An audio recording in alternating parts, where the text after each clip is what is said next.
पहले हम देखते हैं फ्रेस्नेल बाइप्रिज्म क्या होता है, इसका कंस्ट्रक्शन क्या होता है।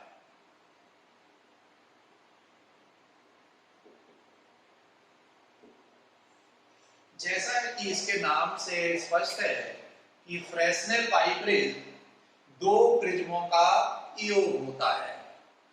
अगर हम इसे बनाने की बात करें तो इसे बनाने के लिए हम एक गिलास प्लेट लेते हैं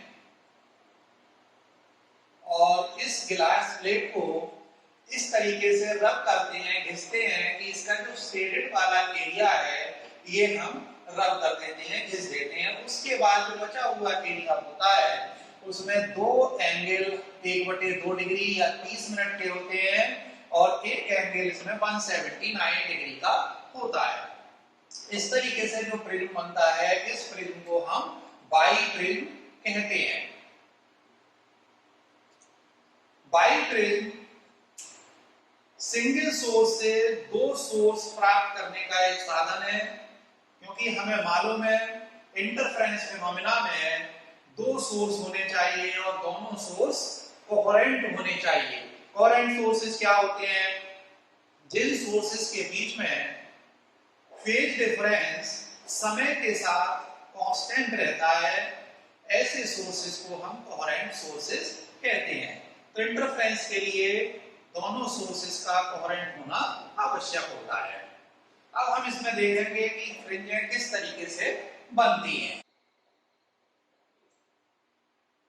फॉर्मेशन ऑफ फ्रिंजेस। फ्रिंजें बनाने के लिए हमने ये एक ऑप्टिकल बेंच ले रखी है। ऑप्टिकल बेंच पर एक स्टैंड में हम स्लिट लगा देते हैं। इधर की साइड में एक मोनोक्रोमैटिक लाइट सोर्स लेते हैं जिसे हम सोडियम लैंप यूज कर सकते हैं। दूसरे स्टैंड पर हम बाइप्रिज्म लगा देते हैं, होल्डर में बाइप्रिज्म को सेट कर देते हैं और एक तीसरा स्टैंड है जहां पर हम फ्रिंजें देखते हैं वहां हम स्क्रीन या आई पीस लगा देते हैं। आई पीस के द्वारा हम फ्रिंजों की पोजीशन को लोकेट कर सकते हैं। तो इसे हमने डायग्राम में दिखाया है। ये हमारे पास एक मोनोक्रोमैटिक लाइट सोर्स है जिसे हम बाइप्रिज्म की कोर के ठीक सामने रख देते हैं। सोर्स एस से चलने वाली दो तरंगें प्रिज्म के अपर सरफेस पर पड़ करके डेविएट हो जाती हैं और डेविएट होने के बाद ये स्क्रीन पर पॉइंट ए और पॉइंट बी पर जाकर के टकराती हैं। यदि इन दोनों रेस को हम पीछे की ओर बढ़ाएं तो ये S1 पर जाकर के मिलती है। तब हम ये कह सकते हैं कि A और B पॉइंट पर जो किरणें आ रही हैं वो एक वर्चुअल सोर्स S1 से आती हुई प्रतीत होती हैं। इसी तरीके से पॉइंट सोर्स S से चलने वाली दो किरणें बाइप्रिज्म के लोअर फेस पर जाकर के टकराती हैं और यहां से डेविएट होकर के ये स्क्रीन पर पॉइंट C और पॉइंट D पर टकराती हैं। यदि इन किरणों को हम पीछे की ओर बढ़ाएं तो ये S2 पर जाकर के मिलती हैं। तो इससे हमें ये पता लगता है कि C और D पॉइंट पर जो किरणें आ रही हैं वो एक वर्चुअल सोर्स S2 से आती हुई प्रतीत होती हैं। तो इस तरीके से S1 और H2 दोनों सोर्स सिंगल सोर्स S से प्राप्त किए गए हैं, इसलिए ये दोनों सोर्स कोहेरेंट होंगे और इनके बीच में जो तरंगें चलेंगी S1 और S2 से चलने वाली तरंगों के बीच में इंटरफेरेंस होगा। अब हमने ये मान लिया कि बाइप्रिज्म से सोर्स तक की डिस्टेंस A है और बाइप्रिज्म से स्क्रीन तक की डिस्टेंस B है। तो सोर्स से स्क्रीन तक की डिस्टेंस हमने कैपिटल D से ले लिया है और ये हो गया A प्लस B। दोनों सोर्सेज के बीच की डिस्टेंस हमने 2D ले ली। अब हम इसे एक नए सोर्स से देखेंगे फ्रिंजें कैसे बनती हैं। तो हम देखेंगे A और B में आने वाली तरंगें S1 से आ रही हैं, C और D के बीच में जो तरंगें आ रही हैं वो S2 से आ रही है। A और D भाग में देखें तो केवल S2 की तरंगें हैं। B और C ऑप्शन में अगर हम देखें तो केवल S1 की तरंगें हैं। तो सिंगल सोर्स है तो इसलिए यहाँ पर कोई भी इंटरफेरेंस नहीं होगा। लेकिन ए और सी के बीच में अगर हम देखें तो S1 की तरंगें भी हैं और S2 की तरंगें भी हैं। तो चूंकि दोनों तरंगें यहाँ पर उपलब्ध हैं इसलिए इस AC भाग में सुपरपोजिशन होता है, इंटरफेरेंस होता है। दोनों तरंगों का सुपरपोजिशन होने के कारण हमें इंटरफेरेंस फ्रिंजेस दिखाई देती हैं। तो इसे हम कहते हैं अध्यारोपण क्षेत्र। तो इस तरीके से हमें AC भाग में फ्रिंजें दिखाई देती हैं। अब हमें फ्रिंजें दिखाई दे रही हैं, ये डार्क और ब्राइट बनती हैं, ये हमें मालूम है। तो इनमें फ्रिंज चौड़ाई क्या होगी, फ्रिंज विड्थ क्या होगी, तो उसे हम अब कैलकुलेट करते हैं। फ्रिंज विड्थ, तो इसके लिए हम एक नया डायग्राम बनाते हैं। हमारे पास दो वर्चुअल सोर्स हैं, तो हमने ये मान लिया कि हमारे पास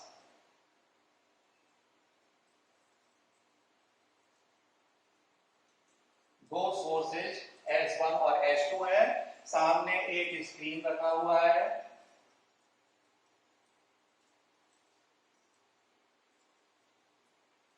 ये इसका मिड पॉइंट हो गया O। S1 से कोई तरंग जा रही है और ये बिंदु P ले लिया हमने।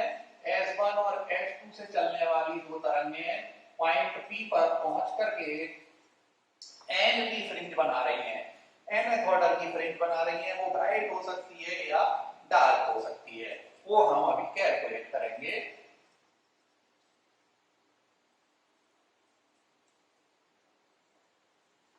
हमारे पास अध्यारोपण का क्षेत्र है ए और सी। तो ये वाला पॉइंट हमने मान लिया ए है, ये वाला पॉइंट सी है। S1 और S2 के बीच की डिस्टेंस 2d और S1 S2 सोर्स से लेकर के स्क्रीन तक की डिस्टेंस है d, जिसकी वैल्यू है a प्लस b। हमने ये मान लिया कि सेंट्रल पर हमेशा ब्राइट फ्रिंज बनती है, वो हम अभी कैलकुलेट करके देखेंगे। सेंट्रल ब्राइट फ्रिंज O से एनबी फ्रिंज तक की डिस्टेंस हमने मान ली xn है। ये डिस्टेंस हमारे पास d और ये वाली डिस्टेंस भी हमारे पास होगी d। तब A से P तक की डिस्टेंस xn माइनस d और C से P तक की डिस्टेंस xn प्लस d होगी। अब हम यहाँ पर दो ट्राइंगल बन रहे हैं, S1AP S2CP। हम ब्राइट या डार्क फ्रिंज के लिए कंडीशन निकालेंगे जो हम पीछे पढ़ चुके हैं, पिछले वीडियो में हमने पढ़ा है। उसमें पाथ डिफरेंस की टर्म में हमने कंडीशन निकाल रखी है। तब हम देखिए ट्राइंगल, हम राइट एंगल ट्राइंगल है S1AP।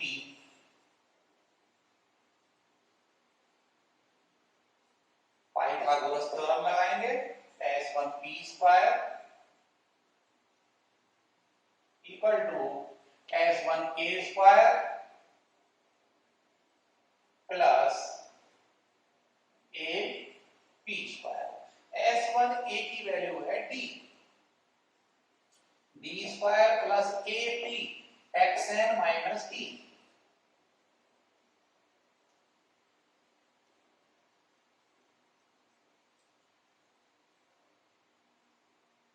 दूसरा ट्राइंगल लेंगे S2CP। इसमें भी पाइथागोरस थ्योरम लगाएंगे। तो ये हमारे पास हो जाएगा S2C square S2P square equal to S2C square plus CP square. S2C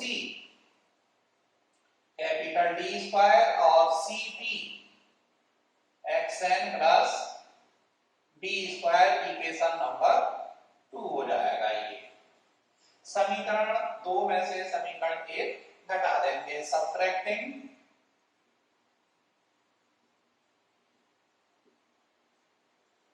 equation 1 from equation 2। तो S2P स्क्वायर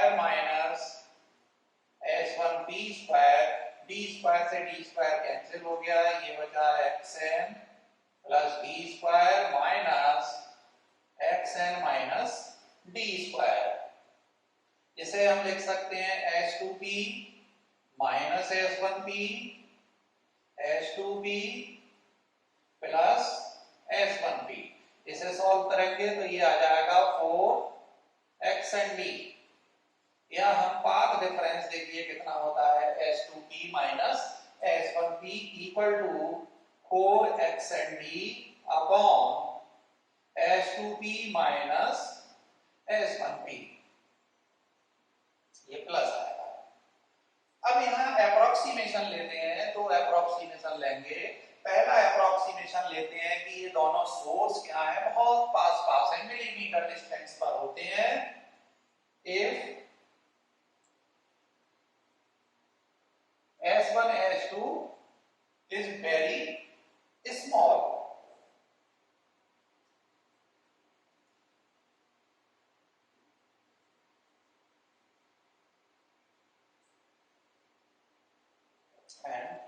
और सोर्स से स्क्रीन की डिस्टेंस बहुत ज्यादा होती है, and capital D is very large. Therefore H2P is nearly to D, S1P is nearly to D। इसलिए हम कह सकते हैं H2P minus S1P equal to 4xnd upon capital D plus capital D। Path difference H2P minus S1P equal to 2xnd upon capital D। अब अगर point P पर dark fringe बन गई है या पॉइंट P पर ब्राइट बन गई है, तो हम ब्राइट फ्रिंज के लिए लेते हैं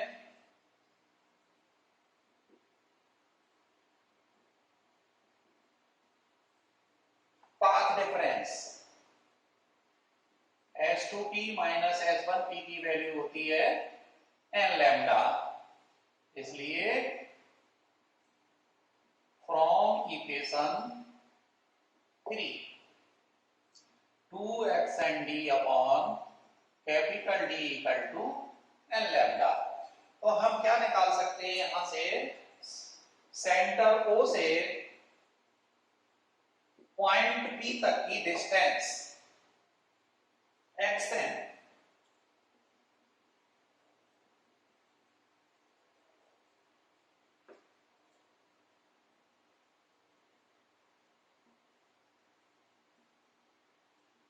केंद्र O से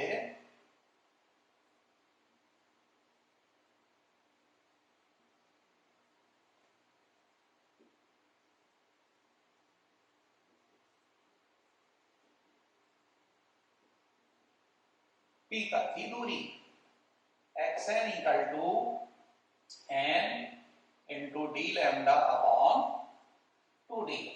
इसी तरीके से हम अगर n+1 की फ्रिंज की दूरी निकालें,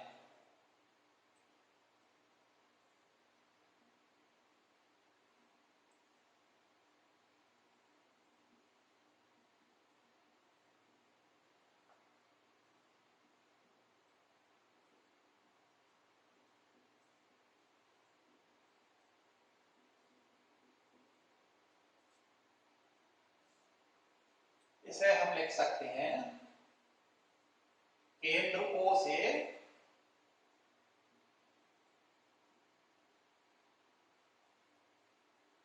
nth फ्रिंज तक की दूरी। तो ये हमारे पास आ जाएगी xn+1 equal to n+1 d lambda upon 2d। और हमें क्या निकालना है, फ्रिंज चौड़ाई।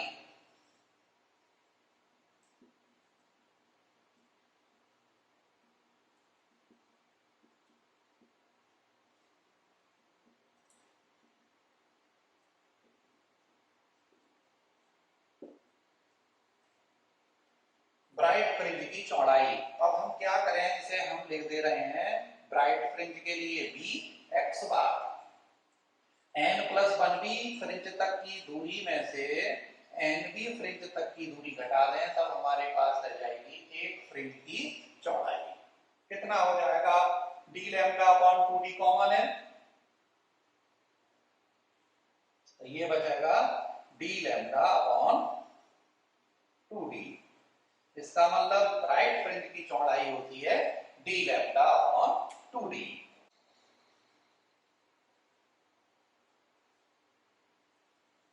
अब अगर हम डार्क फ्रिंज के लिए निकालें,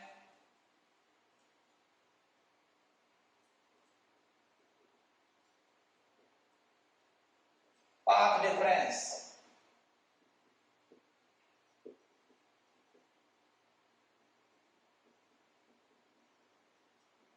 कितना होता है, 2n प्लस 1 लैम्डा बाई 2 हमने पढ़ाया था। इक्वेशन 3 में पुट कर देंगे,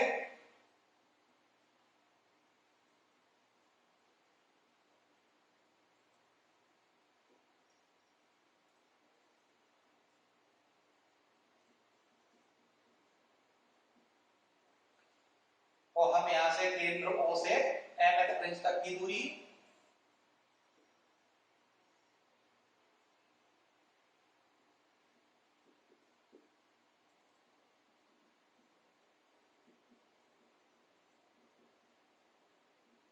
ये निकाल रहे हैं हम डार्क के लिए। तो xn equal to 2n plus 1 by 2 D lambda upon 2d। और इसी प्रकार सिमिलरली केंद्र O से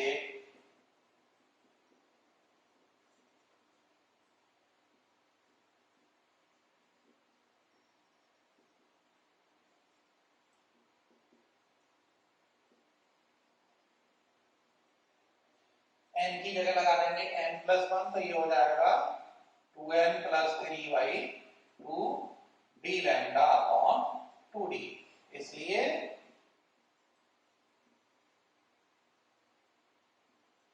fringe width of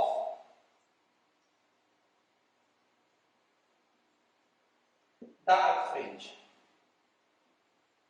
n plus 1 की फ्रिंज तक की दूरी में से n की दूरी घटा देंगे। सबट्रैक्ट करने पर हमारे पास फिर से आ जाएगा डी लैम्डा अपॉन 2d। तो इसका मतलब आ गया कि ब्राइट फ्रिंज और डार्क फ्रिंज दोनों की जो चौड़ाई होती है, विड्थ होती है, वो बराबर होती है और ये फ्रिंज के ऑर्डर पर डिपेंड नहीं करती है, n पर कहीं भी ये डिपेंड नहीं करती है। तो इंटरफेरेंस फिनोमेना में ब्राइट फ्रिंज और डार्क फ्रिंज दोनों की चौड़ाई बराबर होती है और ये फ्रिंज के ऑर्डर पर निर्भर नहीं करती है, डिपेंड नहीं करती है। अब हम लेंगे फ्रेस्नेल बाइप्रिज्म का एप्लीकेशन। क्या एप्लीकेशन होता है, हम फ्रिंज चौड़ाई निकाल चुके हैं,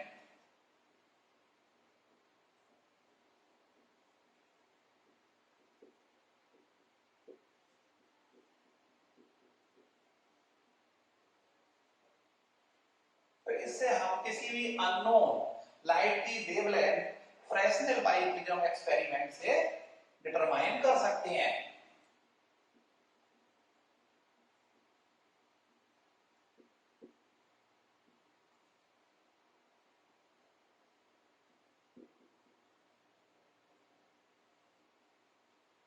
क्या क्या चीज मालूम होना चाहिए हमें, 2D मालूम होना चाहिए, कैपिटल डी और x बार। तो हमें मालूम है ये हमने एक बेंच ले रखी थी, यहाँ पर हमने 3 स्टैंड लगाए हुए थे। पहले स्टैंड में हमने एक स्लिट लगा रखी थी यानी सोर्स था हमारे पास।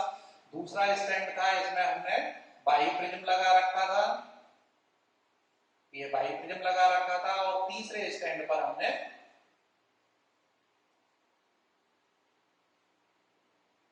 आई पीस लगा रखी थी।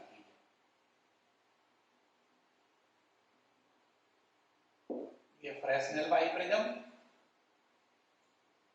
था ये हमारे पास, और ये हमारे पास बेंच पर एक स्केल लगा हुआ था।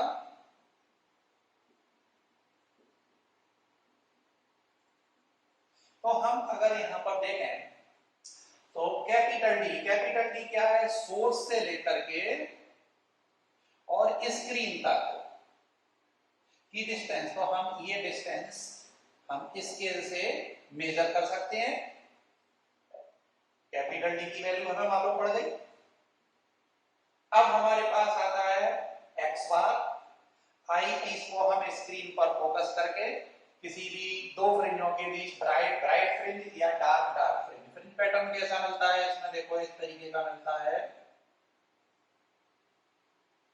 सेंटर पर हमेशा ब्राइट फ्रिंज मिलती है। अगर ये हमारे पास ब्राइट है तो ये वाली फ्रिंज हमारे पास डार्क हो गई, फिर ब्राइट हो गई, इधर ये डार्क हो गई, फिर ब्राइट हो गई, इसके नीचे फिर डार्क होगी, ऐसे ही यहाँ पर फिर से डार्क होगी।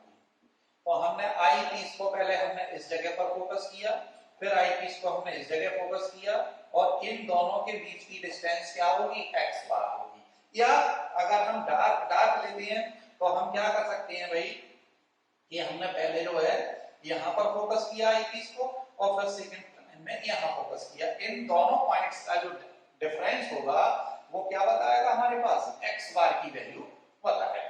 तो हम इस तरीके से डी की वैल्यू डिटरमाइन कर ली हमने ऑप्टिकल बेंच पर लगे हुए स्केल से। एक्स बार की वैल्यू आई पीस से मेजर कर ली। अब हमारे पास प्रॉब्लम रह गई 2D कैसे पता लगे। तो 2D को हम दो मेथड से कैलकुलेट कर सकते हैं।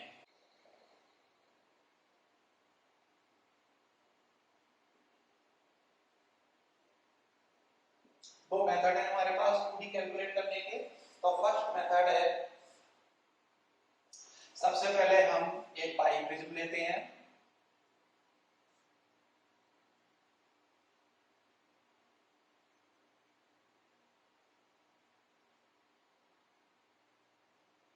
बाई प्रिज्म की कोर के सामने कोई हमने सोर्स रख दिया S। अब यहाँ सोर्स S से चलने वाली रेज हैं तो वो ऊपर और नीचे दोनों फेसेस को पड़ेंगी। यहाँ से हमने ये डिस्टेंस A को सेंटर मान करके ये इस तरीके से, तो ये यहाँ पर S1 S2 यहाँ से जो रेज चलेंगी इस तरीके से इनका डेविएशन होगा। ये हमने मान लिया एंगल है डेल्टा, ये भी डेल्टा, तो ये वाला एंगल हमारे पास हो जाएगा 2 डेल्टा। इसका रिफ्रैक्टिव इंडेक्स हमने मान लिया म्यू है, रिफ्रैक्टिव इंडेक्स ले लिया, 2 डेल्टा हो गया हमारे पास। तो मोनोक्रोमेटिक लाइट सोर्स एस को बाई प्रिज्म की कोर के ठीक सामने रख देते हैं, और जब ये रेज बाई प्रिज्म पर पड़ती हैं तो ऊपरी और निचली दोनों सरफेस से ये रेज डेल्टा एंगल से डेविएट हो जाती हैं। यदि प्रिज्म के पदार्थ का रिफ्रैक्टिव इंडेक्स हमने म्यू ले लिया है तब, और बाई प्रिज्म का जो एंगल ऑफ रिफ्रैक्शन है अल्फा है, तब हम जानते हैं एंगल ऑफ डेविएशन डेल्टा की वैल्यू होती है म्यू माइनस 1 इंटू अल्फा। ये फॉर्मूला हम पीछे पढ़ चुके हैं 12th में, जहां अल्फा हमेशा रेडियन में लिया जाता है। अब बाई प्रिज्म की केंद्र को सेंटर मान करके ए रेडियस का एक चाप खींचते हैं जो कि S1 और S2 से होकर पास होता है। तब हम कोण बराबर चाप बटे त्रिज्या, तो S1 S2 के बीच की दूरी हम क्या लेते हैं भाई 2D। तो कोण बराबर चाप बटे त्रिज्या से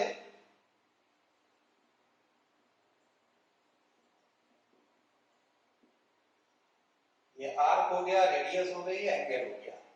एंगल है हमारे पास 2 डेल्टा, आर्क कितना हो गया 2D अपॉन रेडियस a, और हमें क्या निकालनी है वैल्यू 2D की, 2D equal to 2a into delta. Delta की वैल्यू हम समीकरण नंबर 1 से लगा देंगे, तो 2D equal to 2a mu minus 1 into alpha. Alpha ये वाला एंगल होता है 1/2 डिग्री। ये कोई भी जो प्रिज्म देते हैं हम तो उस प्रिज्म के लिए हमें ये नोन होता है, ज्ञात होता है। अल्फा की वैल्यू मालूम पड़ गई। प्रिज्म है, प्रिज्म किस पदार्थ का बना हुआ है, उसका रिफ्रैक्टिव इंडेक्स हमें मालूम होता है। तो वो हमें मालूम है। ए क्या है हमारे पास, ऑप्टिकल बेंच पर डिस्टेंस मेजर कर लेते हैं और 2d की वैल्यू हम इस फार्मूला से नो कर लेते हैं, ज्ञात कर लेते हैं। तो 2d हमारे पास मालूम हो गया, x बार मालूम हो गया, d मालूम हो गया, तो हम अननोन वेवलेंथ इससे मेजर कर लेते हैं। अब हम आते हैं सेकंड मेथड पर। सेकंड मेथड, तो सेकंड मेथड में हमारे पास दो सोर्सेज हैं,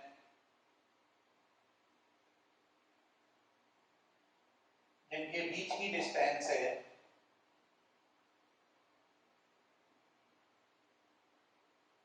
2d। सामने एक स्क्रीन रखा हुआ है,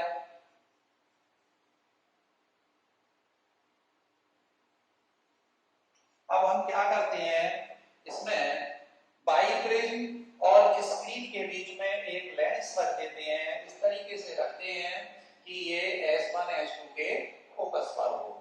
तो यहां हमने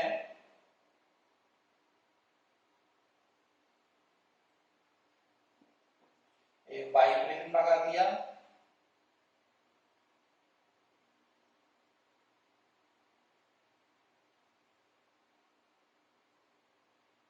लेंस लगा दिया हमने, ऊपर लेंस ले लिया और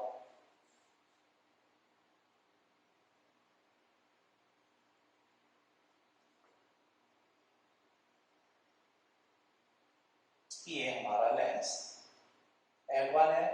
यहां से यहां तक की ऑब्जेक्ट की डिस्टेंस होती है u और इमेज की डिस्टेंस होती है b। तो ये हमने मान लिया कि जो इमेज बन रही है वो है d1 और मैग्निफिकेशन फॉर्मूला हम जानते हैं, m equal to I upon o equal to v upon q। तो लेंस L1 की कंडीशन में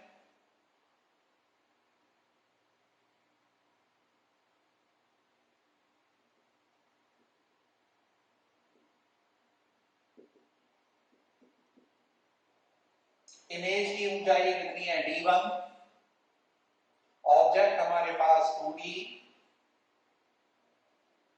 equal to v upon u, equation number 1। अब हम क्या करते हैं, एक लेंस को हम इस तरीके से ऐसे सेट करते हैं कि जो u है वो v बन जाए और जो v है वो u बन जाए। तो यहाँ लेंस सेकंड कंडीशन आती है हमारे पास L2 लेंस की, और इसमें अगर हम देखें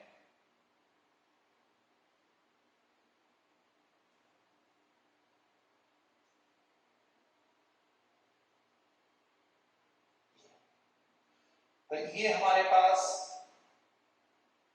ऑब्जेक्ट से डिस्टेंस हमने v ले ली है और ये डिस्टेंस हमने इमेज जो बन रही है वो u डिस्टेंस पर बन रही है। तब हमने मान लिया इमेज की जो ऊंचाई है वो d2 है। इस कंडीशन में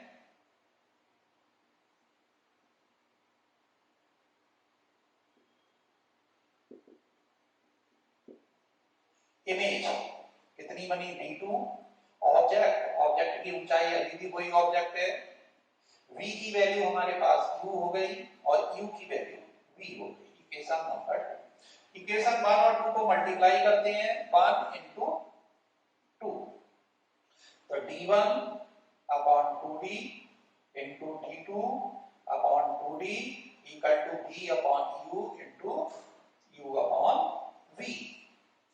तो d1 d2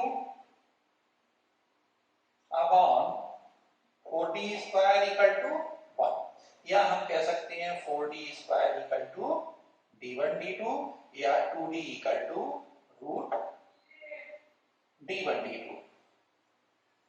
तो इसका मतलब है जो दो कंडीशन में इमेज आती है d1 और d2, उसके मल्टीप्लिकेशन को अगर हम स्क्वायर रूट निकाल दें तो हमें 2d की वैल्यू मालूम पड़ जाती है। 2d की वैल्यू हम यहाँ लैम्डा इक्वल टू 2d यहाँ फार्मूला में लगाते हैं, कैपिटल D ऑप्टिकल बेंच से पता कर लेते हैं, x बार I इससे हम पता कर लेते हैं फ्रिंज की चौड़ाई, और इस फार्मूला के हेल्प से हम किसी भी अननोन लाइट की वेवलेंथ को मेजर कर सकते हैं। तो ये हमारा कंप्लीट होता है फ्रेस्नेल